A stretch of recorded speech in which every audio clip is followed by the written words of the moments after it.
Jaina Agama Gyan. NaMo अर्हंताणं NaMo सिद्धाणं NaMo आयर्याणं NaMo उवज्जयाणं NaMo लोये सपसहूणम् Acharya Dharmaghosh Suri. Acharya Sri Dharmaghosh Suri ji's life is full of miracles. Previously he was known as Virdhaval. He was the son of Shed Jinchandra Pallival. Virdhaval was very busy with worldly life. One day some external cause inspired him to go for renunciation. Just at the moment when Virdhaval was getting married, he adopted white dress as a token of renunciation. With his brother Bhimadev, Virdhaval accepted initiation from Devendra Surji in AD 1246 in Vijapur in North Gujarat. At the time of granting the status of a preceptor, Acharya, there was Keshav Prishti. He later came to be known as Acharya Sri Dharmaghosh Suri. His memory was extraordinary. He could memorize 500 shlokas within 6 seconds. All the rulers honored Acharya Sri as their Gurudev. On Sri Shangha's request, Acharya Dharmaghosh Suri composed Samudra Stotra. Once he recited it at the seashore in Saurashtra and a miracle took place. Suddenly a huge tide brought a huge heap of jewels ashore at the feet of Acharya Dharmaghosh Suri and then receded.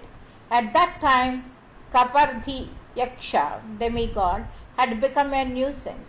When he heard Acharya Dharmaghosh Suri's sermon, the darkness of his ignorance disappeared and the light of understanding changed his course of life. Thus Acharya Dharmaghosh Suri achieved victory over the wicked and the vicious. Once in his hometown of Vijapur, some of the women had used some conjuration against him so as to destroy the impact of his religious discourses.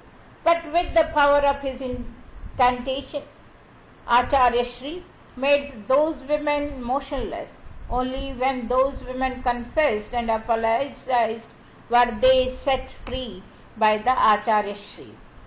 One yogi in Ujjain was engaged in harassment. He was so envious of Jain monks that he would always block the entry of Jain monks in the city. If by chance any Jain monk happened to enter the city, the yogi would so harass him using some charm that the latter would have to run away from the city. Once when Acharya Dharmaghosh Suri arrived in Ujjain, the yogi invoked the fury of thousands of serpents, scorpions and ants in the Upashraya at midnight. Acharya Sri took an earthen pot covered with cloth and putting his hand over it, began to recite prayers. Soon the yogi felt burning pain of stings of a lakh of scorpions. He rushed to the Upashraya and apologized to the Acharya. Acharya Dharmaghosh Suriji composed many volumes and established libraries as storehouses of knowledge. He imparted sermons to different castes like Brahmins, Maheshwari, Vaishya and Kshatriyas, and propagated non-violence amongst them and thereby made them the followers of the Jain religion. Acharya Sri had a penetrating knowledge of grammar and also had a mastery of the philosophical system of Nyaya. He could competently speak on Sutra Artha. Vigraj Vishal Dev, the king of Ajmer, heard about Acharya Dharmaghosh Suri and went to see him. Impressed by his preaching, he became a follower of the Jain religion. He had banned animal killing in his state on the 11th day and some other specific days of the month. He also set free all the caged animals and birds. He was the guru of Pethashada, a gem amongst the Jains.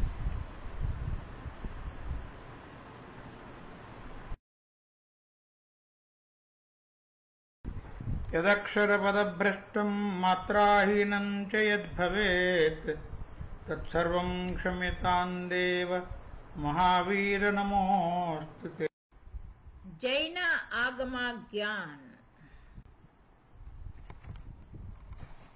NaMo अर्हन्ताणं NaMo सिद्धाणं NaMo आयर्याणं NaMo उवज्जयाणं NaMo लोये सपसहूणम्।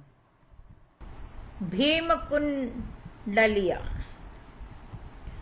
In AD 1157, Mahamatya Vahad undertook the restoration of original Jinalaya in Shatrunjaya Tirtha, the well-known center of pilgrimage. Celebrations were on. Poverty-stricken Jain Bhima of Timana village in tattered clothes was also there to take part in the celebrations. He used to sell ghee, purified butter. He was having 2 rupees, out of which he spent a rupee in buying flowers to perform the puja. Bhima, after performing the puja, desired to have a glimpse of Mahamatya Vahad, but was hesitant. He was too poor to go near him. Vahad could see the devotion on his face and made him seated beside himself. Bhima told him everything about his life and his present state. Vahad then said, Bhima, we are fellow travelers. You are a devotee and so am I. Let me know if there is anything that I can do for you. Bhima felt overwhelmed at these words of Vahad. At that time, the administrators of the restoration project came to Bhima and asked for his contribution. Bhima had a very small amount left with him, but he contributed every penny he had and felt happy. It was a gesture of utter devotion, his love for religion. Mahamatya Vahad highly appreciated Bhima's gesture and told the people gathered there, this is what I call sacrifice. Whatever he had earned, he spent on buying flowers for worship, and the remaining money he donated for religion. He is not worried about what he will eat tomorrow. This is called a selfless devotion. Vahad gave 3 silk robes and a certain amount to Bhima, but he refused to accept the clothes and money. He said, Mahamatya, I cannot barter my punya, noble good deeds, for what you offer me. I cannot part with my accumulated punya in exchange for these worldly possessions. I cannot indulge in this deception. This pleased Vahad much and honored him by offering him a betel leaf as was the custom. Bhima then went home. He was apprehensive about his wife, who was a tongued woman, quarrelsome by nature. But he found her very happy as she told him about her discovery of 4,000 gold coins. She had found them while digging up the land. Bhima exclaimed, how wonderful! It is the reward for what I did for the god. We must spend the money for the restoration work in Shatrunjaya. Next day he met Vahad and offered the gold coin to him, which he refused to accept. At night, Yaksha Kaparadi appeared to him and said, the money belongs to you. You had pleased the god by offering flowers from your meager earning. Keep it and use it for your own well-being as well as for God's worship. You will be prosperous forever now.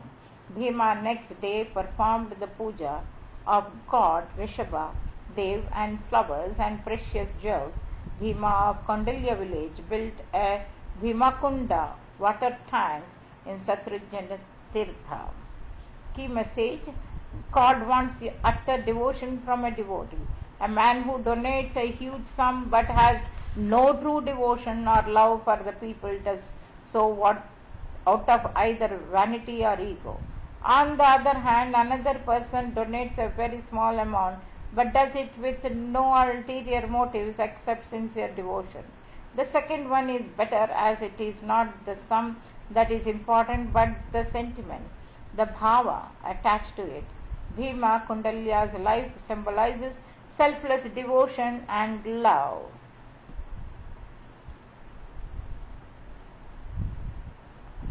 यदक्षरपदभ्रष्टं मात्राहीनं च यद्भवेत् तत्सर्वं क्षम्यतां देव महावीर नमोऽस्तु ते।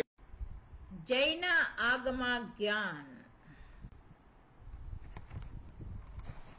नमो अर्हन्ताणं नमो सिद्धाणं नमो आयर्याणं नमो उवज्जयाणं नमो लोये सपसहूणम्।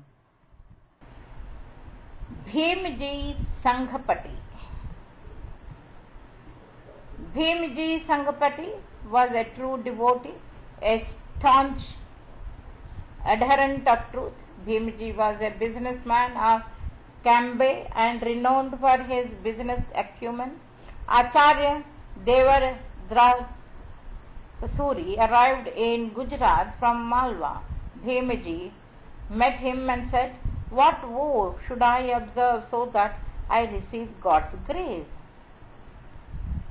The Acharya, the Devendra Suri, said, "Decide never to tell a lie, adhere to truth at any cost, and you will be happy."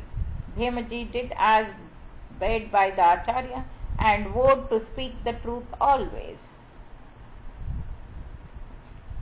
Once a robber, Palipati Bhila, waylaid him on the bank of the river Mahi and demanded to know how much money he had. Bhimji honestly said, 4,000 rupees. Palipati Bhila hid Bhimji in a secret hideout and demanded a ransom of 4,000 rupees for his father's release. Bhimaji's son sent counterfeit coins to Bhila Palipati. Palipati realized a rat on seeing the coins that they were not genuine. He showed them to Bhimji. Bhimji said that they were not genuine.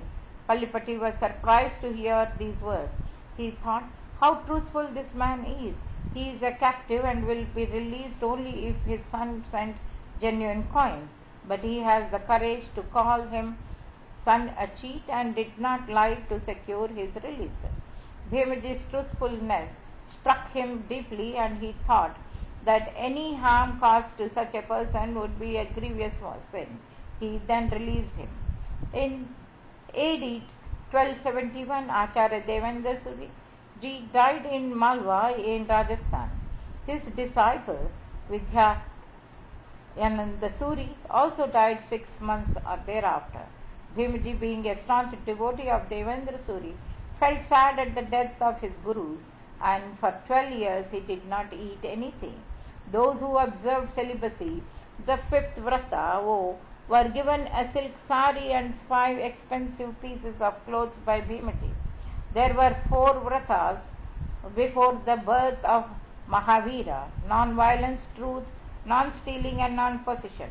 The religion comprising these 4 came to be known as the religion of Parshvanatha. Mahavira added the 5th vrata, celibacy, brahmacharya, which was given the prime importance. All 4 oaths, he said, could be traced to carnal desires. Bhimji Sanghapati emphasized the importance of restraint and self-control.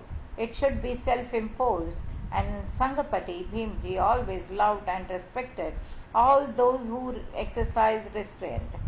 The mantri of Mandavagadha, Pedashada, and his wife Padmini were also given these robes. 32-year-old Pedashada and his wife decided to observe the oath of celibacy and performed puja wearing the robes given by Bhimji. Bhimji Sanghapati is remembered today for his adherence to truth, supreme devotion to his gurus, and unshakable faith in the vows. Key message is: Bhimji Sanghapati observed scrupulously the oath of refraining from lying. It was the oath of not telling lies about animals and about land.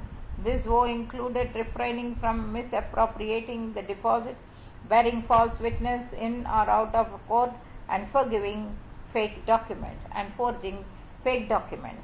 The observer of the oath had specifically to bear in mind that if he practiced treachery and fraud in business, and under temptation indulged in boasting a lie, spreading rumor, he put his religion to shame and made it an object of ridicule and mockery. He was not to forget that breach of confidence or trust and giving wrong advice were great sins.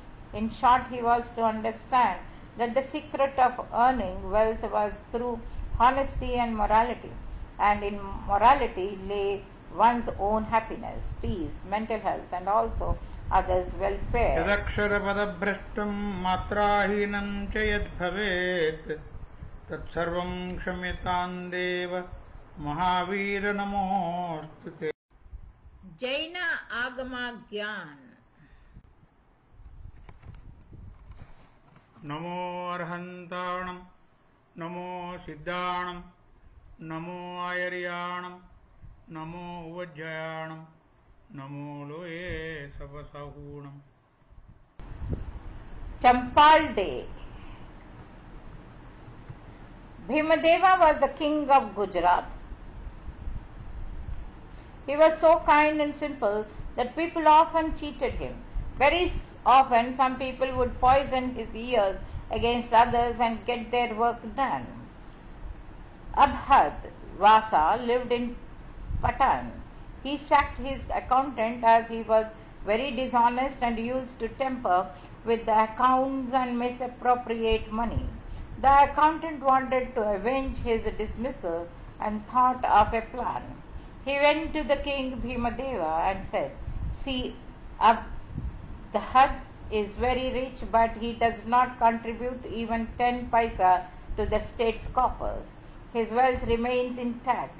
You must do something so that the wealth is spent for the good of the people." The king did not know that the crafty accountant was up to some mischief to entrap Abhad.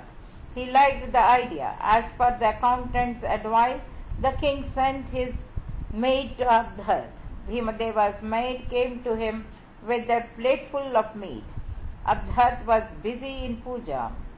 The maid said, "Festivities are going on in the kingdom, and the king has sent the prasad, food offered to deity and taken by devotees after worship, for you." Abhad's daughter Champapalde took the plate, and when she removed the cover, she found it to her horror meat in it. She was a widow and lived with his father. She was highly religious but a very intelligent woman. She thought, why should the king indulge in such an incident, crude gesture? There is something deeper than what meets the eye. She at once realized that the king must have acted on the advice of the dismissed accountant. She sent him with the maid a very precious necklace for the king and gifted a chain to the maid. She then told her father, "The king is acting on the advice of the dishonest accountant, and they have an evil eye on our property and wealth. We must be careful. The king wants to grab our wealth, but we must turn him into the protector of our wealth." Abhad then made an inventory of his property and went to see the king. The king had thought that his act of sending special prasad will enrage Abhad and he would rebel against the king. It will be then easier for him to appropriate his wealth for rebelling against the state. But that did not happen. Instead, Abhad was standing in front of him with no trace of anger. The king realized his folly, that it was the accountant who had instigated him into spite Abhad. He called the accountant and reprimanded him severely. He said, "You should not be jealous of Abhad's wealth. Now touch his feet and ask for forgiveness for your evil design." The accountant did as bade by the king.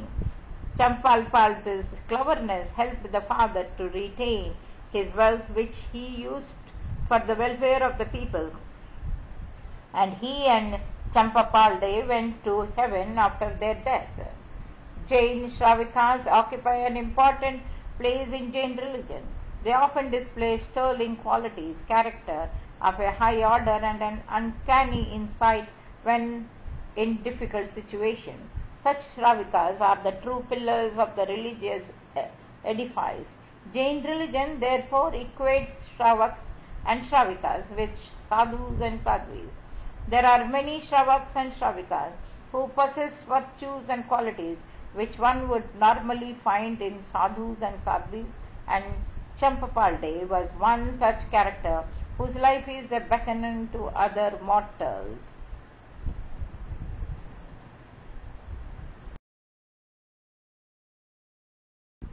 यदक्षरपदभ्रष्टं मात्राहीनं च यद्भवेत् तत्सर्वं क्षम्यतां देव महावीर नमोऽस्तु ते। Jaina Agama Gyan. NaMo अर्हन्ताणं NaMo सिद्धाणं NaMo आयर्याणं NaMo उवज्जयाणं NaMo लोये सवसहूणम्। Champa. People of the country were extremely terrified by the oppression of the emperors of Delhi during the last 300 years. But as the Emperor Akbar occupied the throne of Delhi,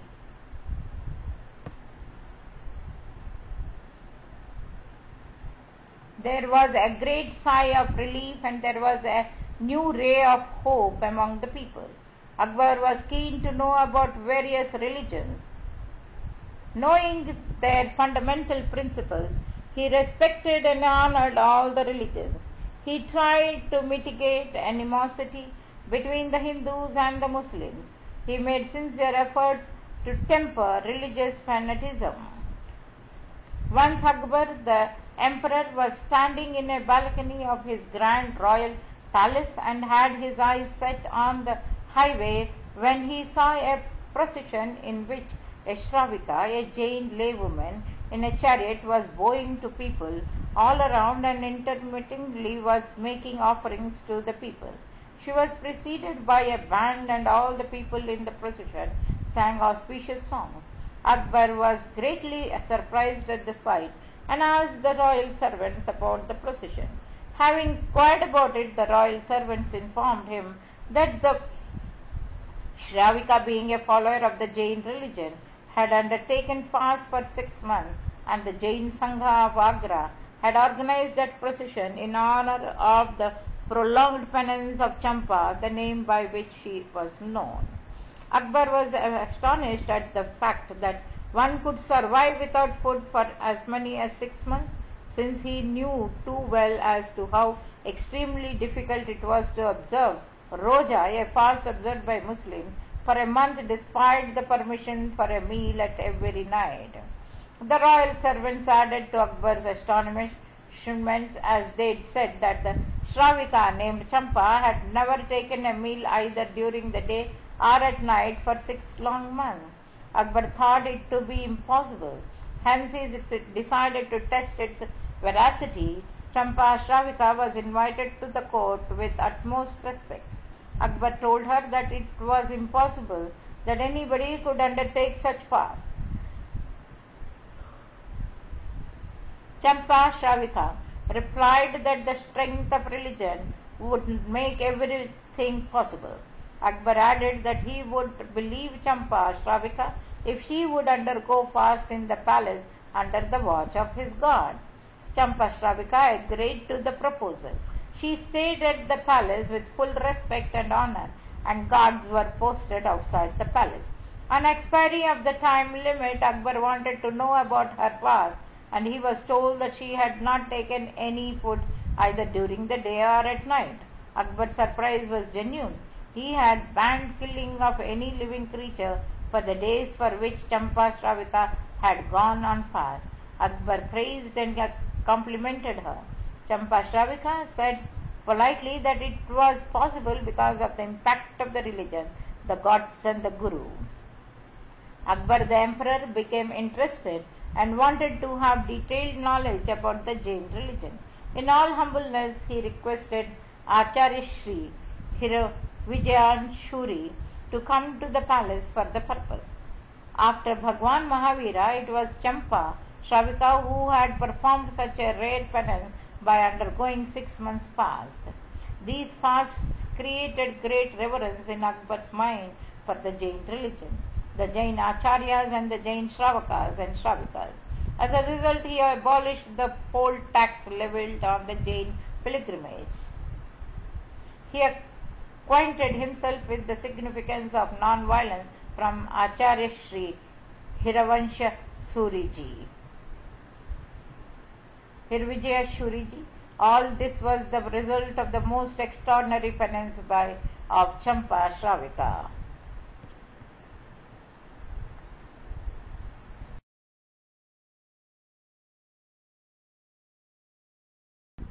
यदक्षरपदभ्रष्टं मात्राहीनं च यद्भवेत् तत्सर्वं क्षम्यतां देव महावीर नमोऽस्तु ते। Jaina Agama Gyan. NaMo अर्हन्ताणं NaMo सिद्धाणं NaMo आयर्याणं NaMo उवज्जयाणं NaMo लोये सपसहूणम्। Chandan Bala. There once was a beautiful princess named Vasumati. She was the daughter of King Dadivahan and Queen Dharani of Champapuri. One day, war broke out between the king of Champapuri and the king of nearby Kaushambhi. It was a sad war. Vasumati's father could not win the war, so he had to run away in despair. When Vasumati and her mother learned that they had lost the war, they also decided to escape. While they were running away in the woods, a soldier from the enemy's army spotted them and captured both of them. Vasumati and her mother were scared. They did not know what the soldier would do to them. He told the older lady mother that he would marry her and that he would sell Vasumati. Upon hearing this, the queen went into shock and died. The soldier immediately felt sorry for his remark and decided not to make any more comment. He took Vasumati to Kaustambi to sell her. When Vasumati's turn came to be sold as a slave, a merchant named Dhanavaha happened to be passing by. He saw Vasumati being sold and felt that she wasn't an ordinary girl. He thought she might have been separated from her parents, and if she was sold as a slave, what would her fate be? So out of compassion for her, Dhanavaha bought Vasumati, freed her from slavery, and took her home. On the way home, he asked her, "Who are you? What happened to your parents? Please don't be afraid of me. I will treat you as my daughter." Vasumati didn't reply. When they got home, the merchant told his wife, Mula, about Vasumati. "My dear," he said, "I have brought this girl home. She has not said anything about her past. Please treat her like our daughter." Vasumati was relieved. She thanked the merchant and his wife with respect. The merchant's family was very happy with her. They named her Chandanbala, since she wouldn't tell anyone her real name. While staying at the merchant's house, Chandanbala's attitude was like that of a daughter. This made the merchant very happy. Mula, on the other hand, was wondering what her husband would do with Chandanbala. She thought that he would marry her because of her beauty. Therefore, Mula was never comfortable with Chandanbala around. One Sunday, when the merchant came home from his shop, the servant who usually washed his feet was not there. Chandanbala noticed this and felt delighted to get a chance to wash his feet for all the fatherly good things he had done for her. While she was busy washing the merchant's feet, her hair slipped out of the hairpin. The merchant saw this and felt that her hair might get dirty, so he lifted her hair and clipped it on the back of her head. Mula saw all this and was outraged. She felt that her doubts about Chandanbala were true. Mula decided to get rid of Chandanbala as soon as possible. When Dhanwan went on a 3-day business trip, his wife took the chance to get rid of Chandanbala.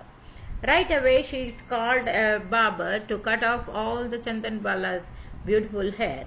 Then she tied Chandanbala's legs with heavy chains and locked her into a distant room, away from the main area of the house. She told all the servants not to tell the merchant where Chandanbala was, or she would do the same to them. Then Mula left to go to her parents' house. When Dhanwan returned back from his trip, he didn't see either Mula or Chandanbala. He asked the servants about them. The servants told him that the Mula was at her parents' house, but they did not tell him where Chandanbala was because of their fear of Mula. He asked the servants in a worried tone, "Where is my daughter Chandanbala? You better speak up now, because if you are hiding the truth, then you will be fired." Still nobody explained and replied. He was very upset and didn't know what to do. After a few minutes, an older servant thought, "I am an old woman and will soon die anyway because of age. What is the worst Mula can do? Anything." So out of compassion for Chandanbala and sympathy for the merchant, she told him all about what Mula did to Chandanbala. She took the merchant to the room where Chandanbala was locked up. Dhanwan unlocked the door and saw Chandanbala. He was shocked when he saw her. He told Chandanbala, "My dear daughter, I will get you out of here. You must be hungry. Let me find some food for you." He went to the kitchen to find food for her. He found that there was no food left, but only some dried lentils in a pan. The merchant decided to feed her that for the time being. So he took them to Chandanbala. He told her that he was going to get a blacksmith to cut off the heavy chains, and so he left. Chandanbala was amazed at how things were going. She started wondering how fate can change the life from rich to almost helpless. Chandanbala then thought of offering lentils to someone else before eating. She got up and walked to the door and stood there with one foot outside and one inside. To her surprise, she saw a monk, Lord Mahavira, walking near her room. She said, "O respected monk, please accept this food which is suitable for you." But Lord Mahavira had taken a oath to fast until a person who met a certain condition and offered him food. His conditions were: a person who would be offering alms should be a princess, she should be bald-headed, she should offer the food in winnowing pans, she should be in tears, her hands should be chained, her feet should be chained, she should be wearing a single cloth, she should have been sold in market, she should offer only soaked black peas, she should have fasted for 3 days, she should have having her one foot inside the house and other outside, she should be locked in an underground room, she should offer him the alms after the usual time of offering alms. Lunchtime had already passed. Therefore Lord Mahavira looked at her and noticed that one of his pre-decided conditions was still missing. She met all conditions except the tears in her eyes, and therefore Lord Mahavira walked away. Chandanbala was very sad that Lord Mahavira did not accept alms from her and started crying. Tears started running down her face. Crying, she again requested Lord Mahavira to accept the alms. Lord Mahavira saw the tears in her eyes and came back to accept the food, knowing that all his conditions were met. Chandanbala now offered the lentils in Lord Mahavira's hand and was very happy. Lord Mahavira had fasted for 5 months and 25 days before he met the person who will satisfy all the conditions. He had thought to accept the alms. Heavenly God celebrated the end of Lord Mahavira's fasting. By their magical power, Chandanbala's shackles were broken, her hair grew back, and she was again dressed as a princess. The loud music and celebration drew the attention of King Shatanik. He came to this place with his family, ministers, and other people.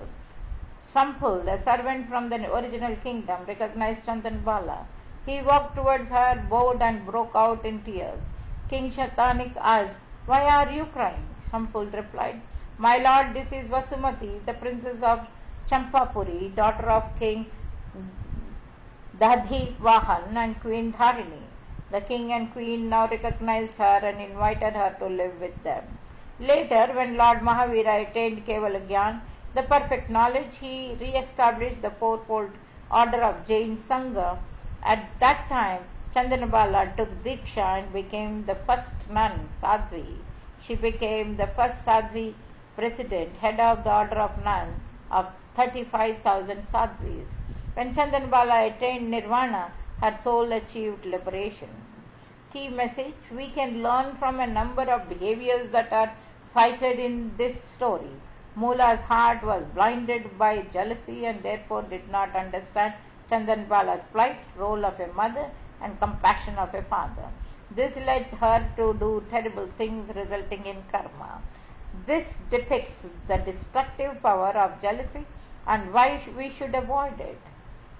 Next, the selfless old servant who told Dhanavaha about what had occurred did this out of compassion and risked her own demise with Mula. This good deed will be attached to her soul and demonstrates the principles of Jainism. Similarly, Dhanavaha's compassion and treatment of Chandanabala supports the proper role of a father and the willingness to help an orphan.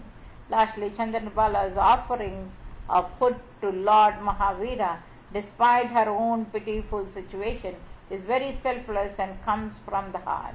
Jain principles ultimately led Chandanabala to the path of liberation.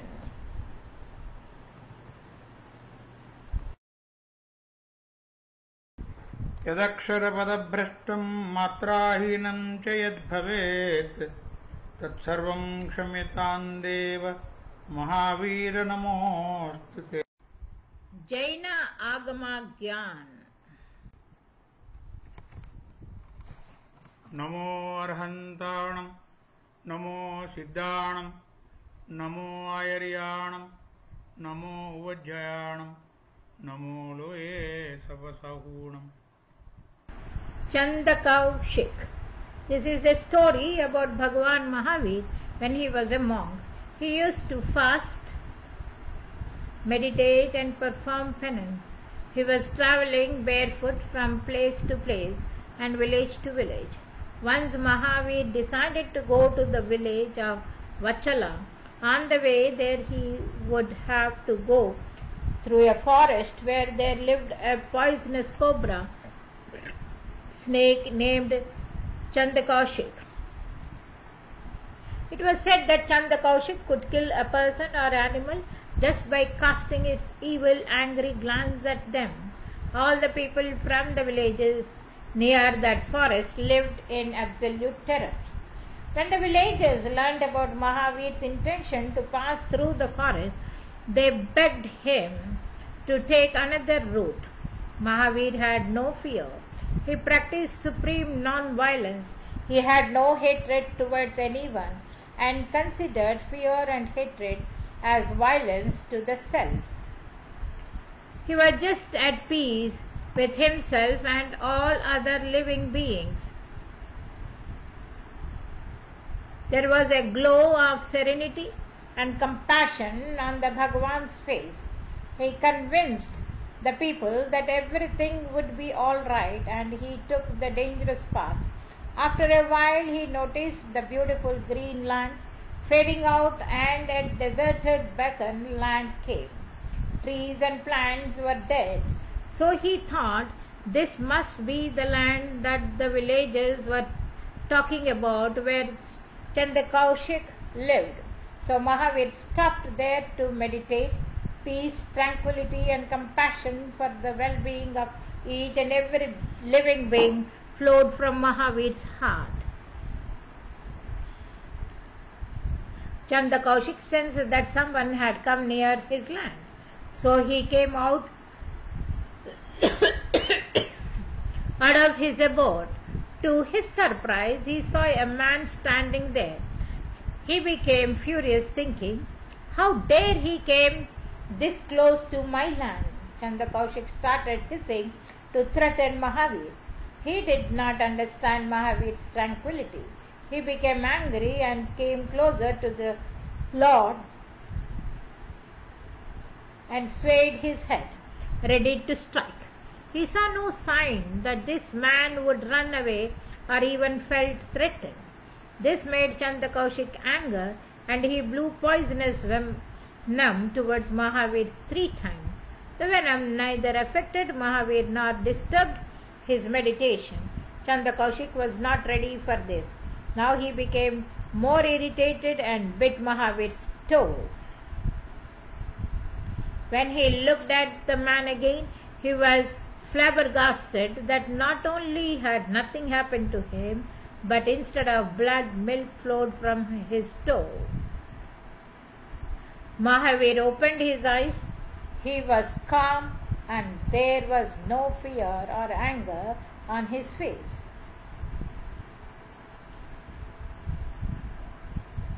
He looked at Chandakaushik in its eyes and told it, wake up, Chandakaushik, realize what you are doing." There was love and affection in those words. Chandakaushik calmed down and felt as if he had seen this kind of person before. He suddenly remembered his 2 previous lives. Chandakaushik then realized the truth of life and what the anger and ego of his last 2 lives had done to him. He bent his head peacefully to the ground. Mahavir left to go on his way.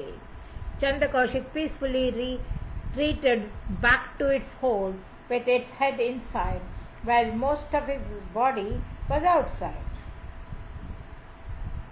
After a while, when the people came to know that Chandakaushik was not harmful anymore, they came to see it out of curiosity. They saw it lying quietly. Some started worshipping, pouring milk on it, and offered food, while some were still mad because their loved ones had died due to it. They threw stones at it and hit it with wooden sticks. Blood, milk, and food attracted ants. Chandakaushik bared down, beating, and stayed calm in peace without any anger. This left self-restraint and control on its feeling destroyed many of its bad karmas. Therefore, at the end of its life, it went to heaven.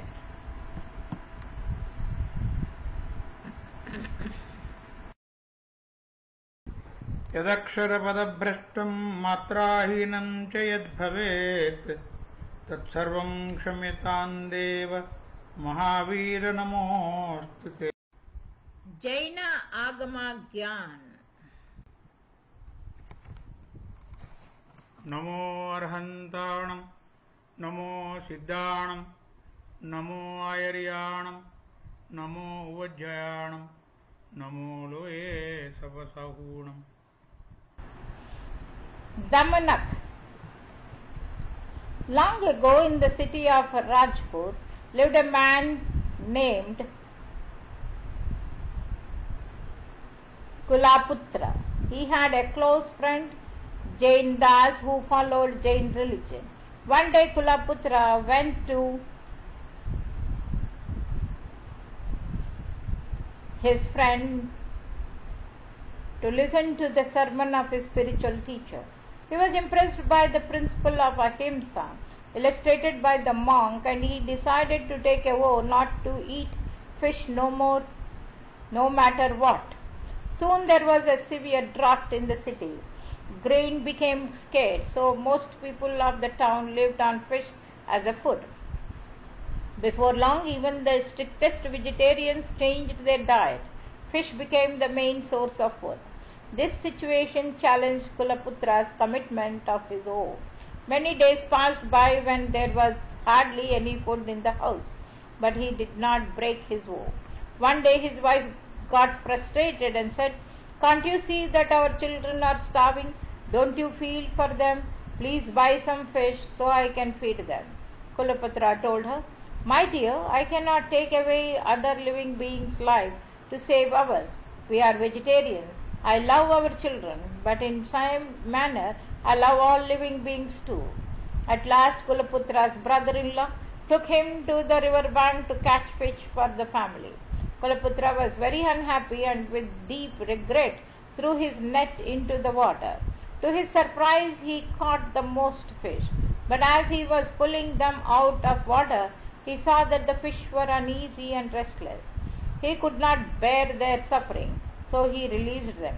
He tried 3 times and did the same each time.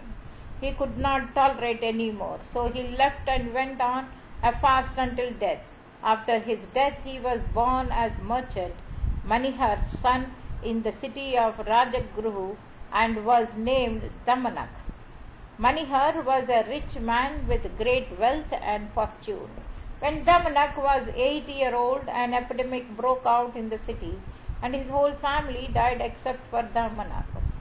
There was no one left to look after Damanak. Within a short period of time, his wealth vanished and he became a poor orphan boy. One day a merchant named Sagaropat gave him shelter in his house. One day after some time a monk came to Sagaropat's house for alms. The monk noticed Damanak and said that his good karmas were going to mature shortly and he soon would be the head of the household. Sagaropat did not say anything since he disliked the idea of his fortune to be inherited by the poor boy. Damanak, he wanted his real son to be the next head of the household. Therefore he decided to kill Damanak. One day he went for the butcher and ordered him to take Damanak into the forest and kill him. The butcher took the boy to the forest, and as he was about to kill him, the look of innocence on the face of the boy made him change his mind. He did not kill Damanak, but to show the Sagarpoth that he had killed him, he cut Damanak's little finger off and turned him loose in the forest. He told the boy to leave and never return to that area again. Damanak started wandering in the forest, and soon he saw a cowherder. He told his story to the cowherder. The cowherder felt sympathy towards him and invited Damanak to live with him. This started a new chapter in Damanak's life. Several years passed and Damanak became a young man. One day when travelling on business, Sagarpoth stopped at the place where Damanak was living. He saw the young man and liked him right away. When Sagarpoth inquired more about him, he realized that this young man was the same boy whom he had wanted to kill. His anger grew again and he immediately planned to kill Damanak. He asked the cowherder if he could spare the young man to take his message back to his home. Sagarpoth gave Damanak a letter to be delivered to his son. Damanak left to carry out his work. As Damanak reached the outskirts of the Rajagruha city, he became tired. He saw a temple and decided to rest. He left the letter by his side and fell asleep. It just so happened that after he fell asleep, Bisa, Sabargo's daughter, came to the temple. She noticed the letter next to Damanak. She became curious and looked at it. To her surprise, it was addressed to his brother. Her curiosity grew even more, so she read the letter. She was puzzled to find that his father had written, "यह लड़का जैसे ही वहाँ आए उसको विष दे देना." Meaning, as soon as this boy arrives there, give him poison. She could not understand it. She looked at the young man. He was very handsome and looked innocent. She fell in love with him and wanted to marry him. So she changed the message. यह लड़का जैसे ही वहाँ आए उसको बीसा दे देना. Meaning, as soon as this boy arrives there, give him Bisa, his daughter. She then put the letter back where it was and left. The young man delivered the letter to Sagarpoth's son. His son read the message and was puzzled why his father would ask him to get his sister married to Damanak. But since that was his father's wish, he obeyed it. Damanak was also confused, but he liked Bisa, so he went along. Bisa's brother arranged her marriage with great celebration.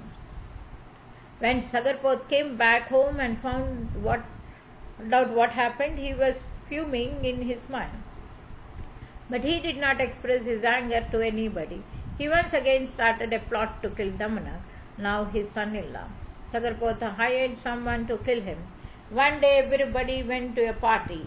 After some time Damanak felt tired, so he decided to go home early. When he reached home, he found the house locked, so he rested on the sofa on the porch. The hit man followed him, but he felt that Damanak was a strong man and it would not be easy to kill him without anything, so he went home to get a sword. Meanwhile, Damanak got up and went for a walk. While Damanak was on his walk, his brother-in-law, Sagarpo's son, came to the house. He also found the house locked and he decided to rest on the sofa on the porch. He soon fell asleep. The hit man came back and without thinking anything, hit his sword on the man's neck and cut off his head. After some time, when the rest of the family came home, they found the body in blood. They were shocked to learn that it was Bisa's brother who had been killed. Sagarpot now realized that he was trying to change the destiny of the young man, fate of karma, and that is why he did not succeed in killing Damanak. He soon mellowed down and decided to accept Damanak's fate. His wife and he decided to pass over all the home and business affairs to Damanak. Damanak carried out his duty for many years and lived happily after that.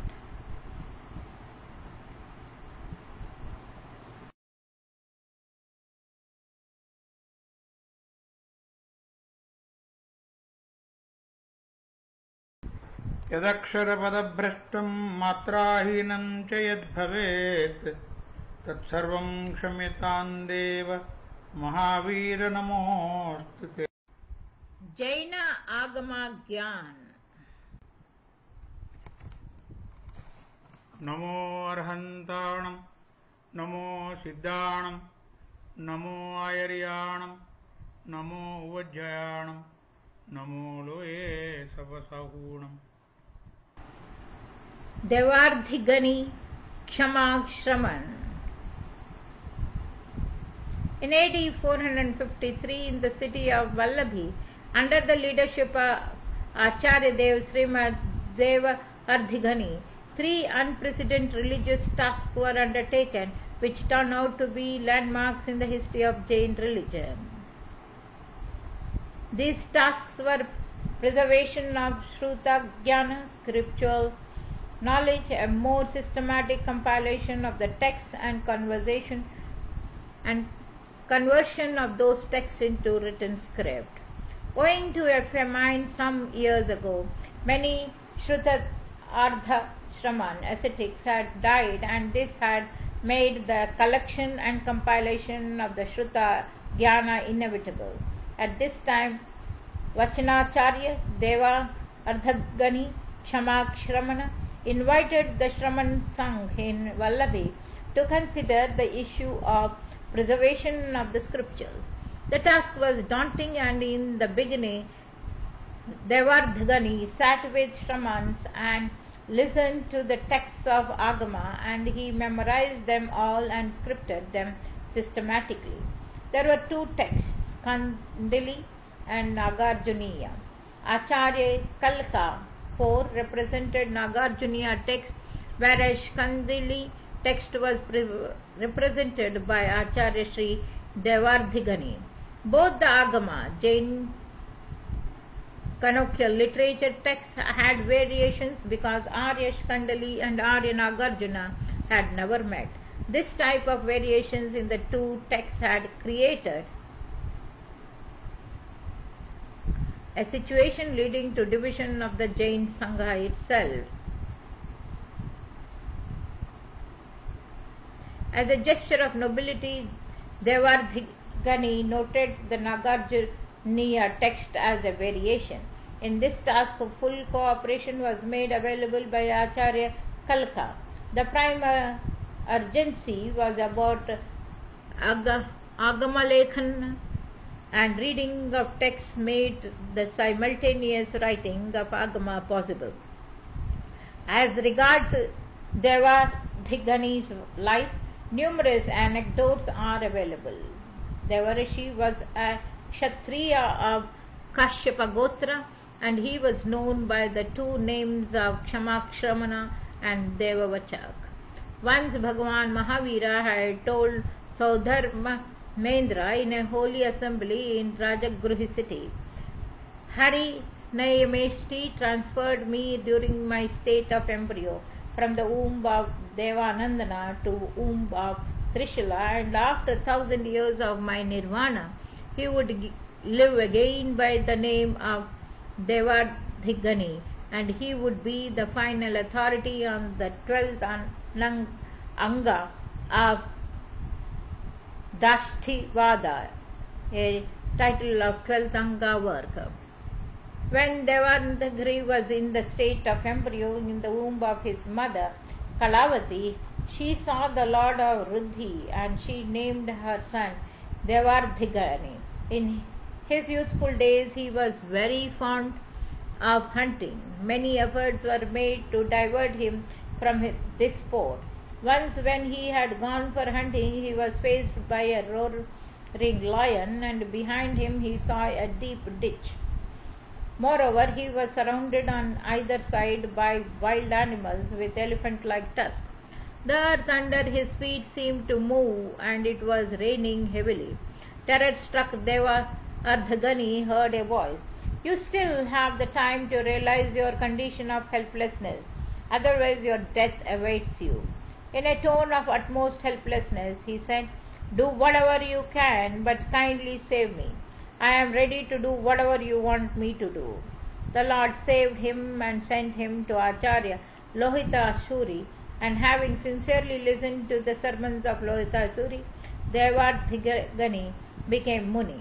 By acquiring the knowledge of one Dashanghi and one Purva, he became Acharya, Ganacharya and Vachanacharya. In AD 473 he passed away, and with his death the tradition of Shrutagyana came to an end.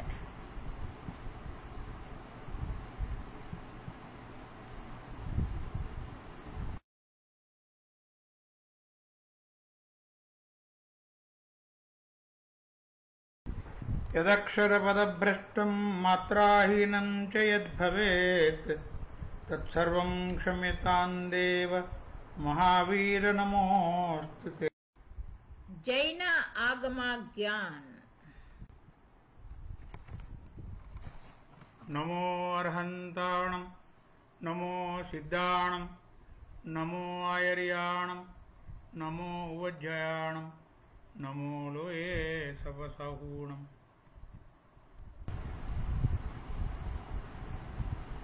Dhanasara. In the city of Mathura lived a merchant named Dhanasar. He was very rich, but he would not offer a penny to anybody.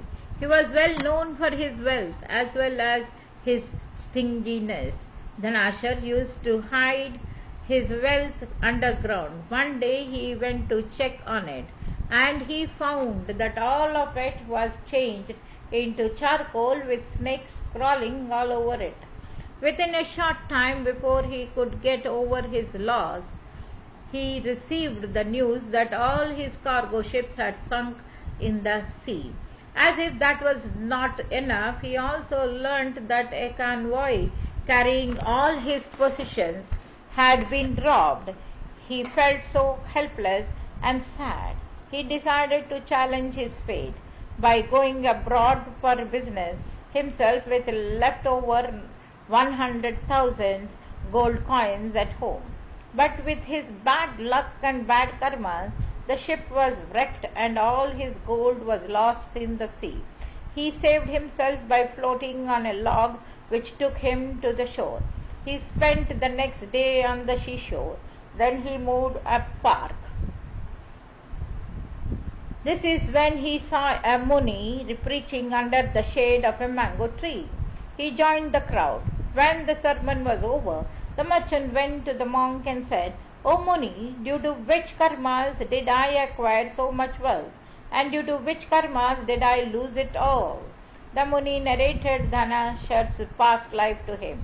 In the country of Dadhaikhanda, there was a city called Ambika. In Ambika lived two brothers. The elder brother was always helpful and generous to the needy, while the younger brother did not like to give to charities. The younger brother had a very bad temper, and he often displayed it when his elder brother helped other people. After a while, when the younger brother could not tolerate this kindness anymore, he left the house. The elder brother continued his lifestyle of giving to the needy, and instead of his wealth decreasing, it increased. The younger brother could not stand this, so he made up a story, went to the king, and convinced the king to take over his brother's wealth. The elder brother was saddened by this and renounced the world. After his death, because of his good deed, he was reborn as an angel in heaven. The people did not approve of the younger brother's behavior, and he could not take their criticism. So he left the town and joined some hermit. After his death, he was reborn as Asurakumar, a demon in hell. You are that younger brother. Because in your previous life you did not approve of gifts and charities, you are still a miser. Because you made your brother lose all his wealth, your wealth is lost now. While your elder brother, after spending his life in Shaudharma heaven, was born as a merchant in Tamralapiti. He gained a lot of wealth but gave it all up to become a monk. You are talking to him now. Dhanashur felt sorry and was troubled to hear this. He bowed down to the Muni and asked him for forgiveness.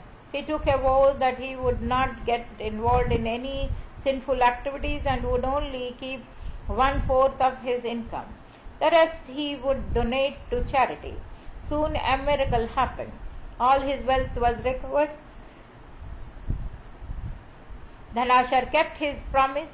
He became a devout Shravak and spent his wealth on 7 items: Jain abodes, temples and literature, and well-beings of Jain monks, nuns, Shravaks and Shravakas. This was the turning point in his life, and he lived a noble life thereafter.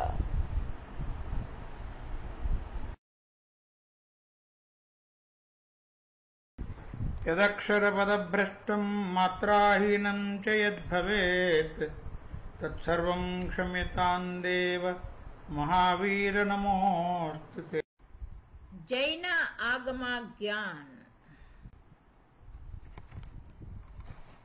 NaMo अर्हन्ताणं NaMo सिद्धाणं NaMo आयर्याणं NaMo उवज्जयाणं NaMo लोये सपसहूणम्. Dharnashah. Seth Dharnashah of Nadia in Rajasthan had settled in Malgada. His father was Kurpal and mother was Kamalati. The whole family was highly religious, devout, generous and charitable. Kumbharana was impressed by Dharnashah's intellectual brilliance and had appointed him a minister.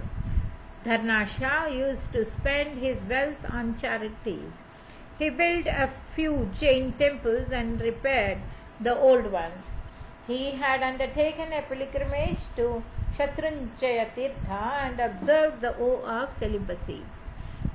Dharnashah had a strong desire to build a magnificent temple of Bhagavan Rishabdev.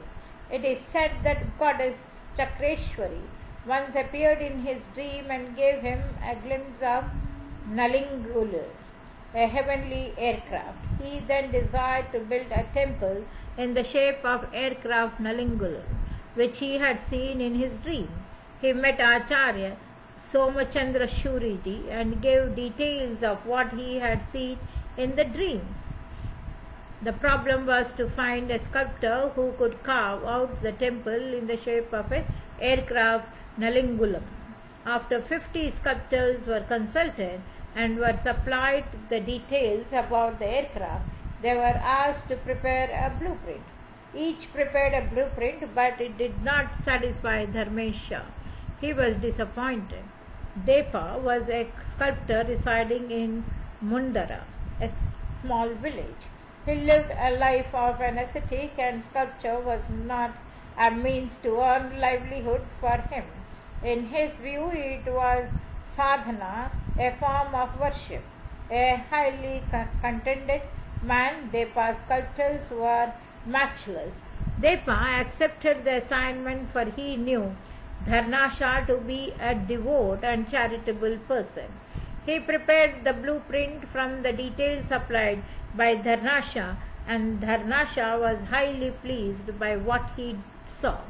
Depa then, after Dharnasha's permission, began the construction of the temple. About 2,500 workers toiled for 50 years, but the work was not complete. In the meanwhile, Dharnasha's health deteriorated. Acharya Somachandra Suri was also getting older, and it was decided to perform the installation ceremony. It was accomplished in the presence of both Dharnasha and Acharya Somachandra Suri. The Jain temple of Ranakpur in Rajasthan is known as Dharne Vihar and also as Trilokayadipak. The temple, supported on 1,144 pillars, is situated between the river Meghai on the one side and the Aravali mountains on the other. The 4 idols of Bhagwan Adishwar are installed in Sanctum Sanctorium. The pillars are so constructed and the temple so designed that one can have a glimpse of the idol standing near any of the pillars. The erection of such a magnificent temple owes a great deal to the piety and devoutness of Dharnasha. Dharnasha's desire was to build a summit of 7 floors, but realizing that his days were numbered, he constructed 5 floors only. The 2 floors which could not be constructed are extant today in the form of 2 niches. In the entrance one finds an elephant, and above it are the figures of Dharnasha and his wife and Ratan Shah and his wife. They face the idol of the god and are shown performing Chaitya Vandana. In the Sanctum Sanctorium of the temples is a small idol of Dharnasha. This idol must have been, it appears, installed later. The construction of this impressive temple shows that if one wishes, money can be spent on noble deeds. यदक्षरपदभ्रष्टं मात्राहीनं च यद्भवेत् तत्सर्वं क्षम्यतां देव महावीर नमोऽस्तुते।